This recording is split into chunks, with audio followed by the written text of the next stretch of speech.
ஆதிமுதற் கொண்டிருந்த தம்முடைய பரிசுத்த தீர்க்கதரிசிகளின் வாக்கினால் தாம் சொன்னபடியே தமது ஜனத்தைச் சந்தித்து மீட்டுக்கொண்டு நம்முடைய சத்துருக்களினின்றும் நம்மை பகைக்கிற யாவருடைய கைகளினின்றும் நம்மை இரட்சிக்கும்படிக்கு தம்முடைய தாசனாகிய தாவீதின் வம்சத்திலே நமக்கு இரட்சணிய கொம்பை ஏற்படுத்தினார்.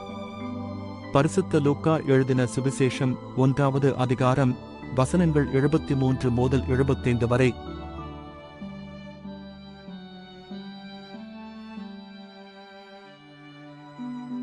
ஆதிமுதற் கொண்டிருந்த தம்முடைய பரிசுத்த தீர்க்கதரிசிகளின் வாக்கினால் தாம் சொன்னபடியே தமது ஜனத்தைச் சந்தித்து மீட்டுக்கொண்டு நம்முடைய சத்துருக்களினின்றும் நம்மை பகைக்கிற யாவருடைய கைகளினின்றும் நம்மை இரட்சிக்கும்படிக்கு தம்முடைய தாசனாகிய தாவீதின் வம்சத்திலே நமக்கு இரட்சணிய கொம்பை ஏற்படுத்தினார்.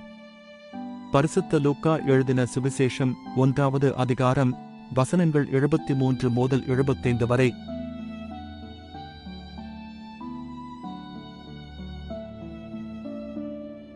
ஆதிமுதற் கொண்டிருந்த தம்முடைய பரிசுத்த தீர்க்கதரிசிகளின் வாக்கினால் தாம் சொன்னபடியே தமது ஜனத்தைச் சந்தித்து மீட்டுக்கொண்டு நம்முடைய சத்துருக்களினின்றும் நம்மை பகைக்கிற யாவருடைய கைகளினின்றும் நம்மை இரட்சிக்கும்படிக்கு தம்முடைய தாசனாகிய தாவீதின் வம்சத்திலே நமக்கு இரட்சணிய கொம்பை ஏற்படுத்தினார்.